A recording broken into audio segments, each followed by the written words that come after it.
Hello，大家好，我係柱啊。咁今日咧，主要同大家分享下去泰國嘅一啲心得啦，同埋去泰國嘅啲攻略。咁我哋而家先講講我哋去泰國之前做嘅一個準備功夫啦。咁我哋首先咧就係訂嘅機票係訂嘅係九元航空，其實係屬於特種兵嗰個時間嚟㗎啦。咁就凌晨12點飛，然後咧翻嚟嗰時候係凌晨3點幾啦，凌晨3點幾就翻嚟，所以個時間係相當之比較辛苦咯。咁然後咧我哋去之前酒店都係預訂好嘅，咁就訂喺唐人街嗰個附近嗰個酒店就叫做 Chinatown，然後我哋住喺4樓，咁成個酒店咧係比較舒服嘅，然後都幾安全。然後3個晚上嘅話就用咗900蚊人民幣左右吧。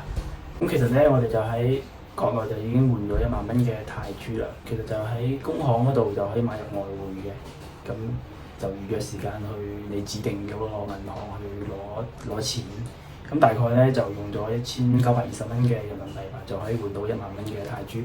咁個匯率嘅話應該都冇問題，因為我對比過工行係性價比最高嘅。就唔使話去到泰國再換咯，係咪先？就唔熟啊嘛，畢竟第一次出國。咁然後咧，我哋就喺網上嗰度咧就買咗個電話卡，有2個人攞一張，咁就其實就係話插其中一個人嘅手機啦，然之後就發嗰個熱點出嚟咁樣用嘅話就又慳錢係嘛？咁出去玩你又唔會話經常咁玩手機啊咩，偶爾用一用㗎嘛都係，所以咧呢個方案其實就大家中意都可以用。咁其實我哋到咗泰國嘅話，已經係當地凌晨嘅3點幾啦。咁3點幾係一個好尷尬嘅時候啦。佢最早嘅地鐵要到凌晨嘅5點幾先有。咁其實我哋就已經諗都唔使諗就諗住決定咗喺機場度過嗰個凌晨，等嗰個地鐵開營業嗰時，我哋再走再去市區。因為你咁早過去都冇用㗎，因為我哋訂嘅酒店係要當日嘅下午2點先可以入住。你去嗰邊都係等仲比喺機場，因為機場都幾多樣嘢，加上機場有71，好多嘢食，幾唔錯嘅。5點幾嘅時候咧，我哋係首先坐天鐵啦，然後再轉地鐵先到酒店嘅。咁其實我哋買票嘅時候咧，都攞住一份喺網上 down 到嘅中文版泰國天鐵地鐵嗰個交通圖啊，咁對住嗰個機一齊咁樣去買，唔會出錯啊嘛。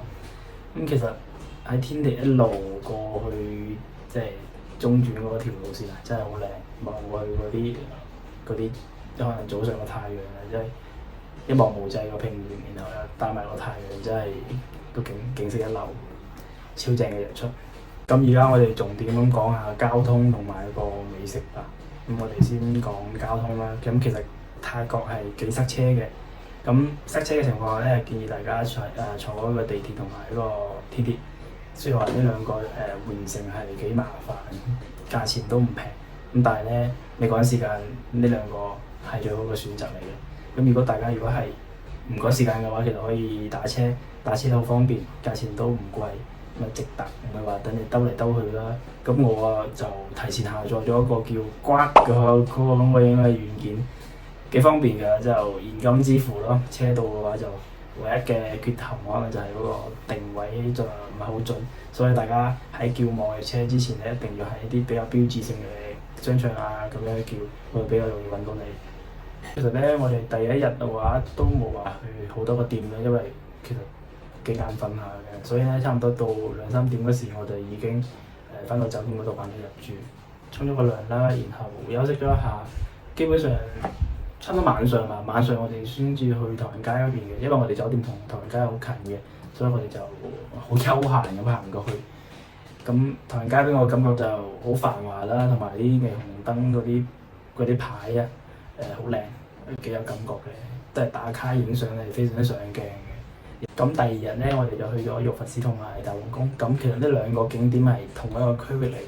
你只需買張票就可以入去參觀完呢兩個景點嘅，咁就500泰銖一個人，折合人民幣嘅話就100蚊一個人咁樣咯。咁入去之前，我建議大家帶好嗰個要帶有袖嘅上衣啦，同埋長褲。如果唔係嘅話，佢唔俾你入㗎，你要單獨喺門口嗰度去買衣服咯。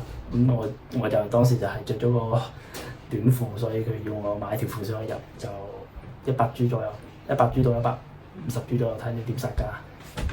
咁我哋離開咗玉佛寺同埋大皇宮之後咧，我哋就去湄南河。咁其實湄南河就喺玉佛寺同埋大皇宮嘅附近，我哋行咗大概20分鐘就到咗嗰個湄南河度。我哋去到湄南河嗰度，即係我哋覺得成個 feel 俾我嘅感覺就好壯觀啦，啲波浪好洶湧，加上嗰啲船啊飛嚟飛去，嗰啲船速超級快，係我第一次見到咁快嘅船。然之後你喺湄南河嗰邊望過去就係嗰個鄭王廟，非常之宏偉，成個景融埋一齊，真係好靚。建議大家都可以去感受一下，要坐一次船。咁我哋而家講一講喺泰國嘅重點嘅美食啦，同大家分享下粥餅。咁我哋先介紹一下我哋第一日嗰個行程吧。咁其實話我哋第一日喺機場到酒店，即係放咗行李之後，我哋基本上直接去我哋嗰個 CCFood 呢間店啊，因為佢比較紅。我哋去泰國之前已經做好攻略，係要食呢一間嘅，所以咧我哋就直接去到嗰個 CCFood 嗰度。大概都等咗好耐下嘅，佢先至開門。咁然後入咗去，我哋就點咗3個嘢啦，點咗個咖喱粉炒蟹黃，然後有個大河蝦，仲有一個冬陰功，呢三個都唔錯，幾好食嘅，價錢都比較實惠。咁其實差唔多成間店都係我哋國內嘅人去打卡嘅，不愧係網紅店。第二日嘅話，一早就去咗食嗰個咖喱蟹，佢個店叫建興酒家。係比較出名嘅，當地都有好多分店，不過係比較貴，但係好好食。呢個我都建議大家一定去試試，係唔錯嘅。晚黑咧，我哋就去咗朱拉隆功嗰邊啦，去食一個我唔知叫咩名啦，大家同我讀出嚟。咁然之後咧，我哋點咗個媽媽麵同埋三文魚。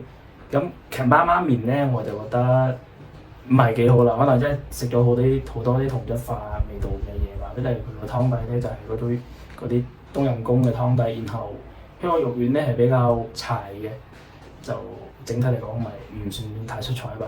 咁三文魚我係覺得幾好食下嘅，佢夾埋嗰啲香葉一齊食嘅話真係好正，好開胃，酸酸甜甜辣辣。咁最後嗰個重頭戲咧，肯定就係嗰個榴蓮自助嘅。我哋點咗一個699，人均699嘅套餐，加埋爐灶後面埋單嘅話，其實就係150蚊左右一個人吧，只係人民幣。所以咧，性價比係好高嘅。咁我哋嗰日咧就食咗好多榴蓮啦，一直喺度攞脆皮榴蓮，同埋好腍嘅嗰種，即係比較熟嗰種。仲有我哋烤榴蓮，咩食法都試咗。大頭蝦喺度一直喺度食，大頭蝦真係好好食，大家一定要不停咁烤。其實因為大頭蝦食唔飽㗎嘛。仲有就係話有一個叫咩羅非魚啊，羅非魚都好出彩。佢裏面咧係放咗好多香料喺肚嗰度，然之後咧外面係放咗啲粗鹽一齊烤嘅。食嗰時咧，你會覺得好香同埋好嫩好滑，唔會有魚嘅腥味。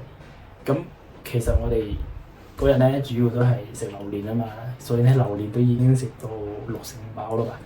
咁仲有好多菜品都冇品嚐，反正大家去試嘅話睇住嚟咯，睇你着重食邊個食係有滿足感嘅。咁我哋嗰日咧成場都係食榴蓮同埋食蝦，呢2個係重點，所以就冇食其他。反正大家就睇住嚟啦。咁呢集希望可以幫到大家。咁我哋講呢度啦，我哋下集再見，拜拜。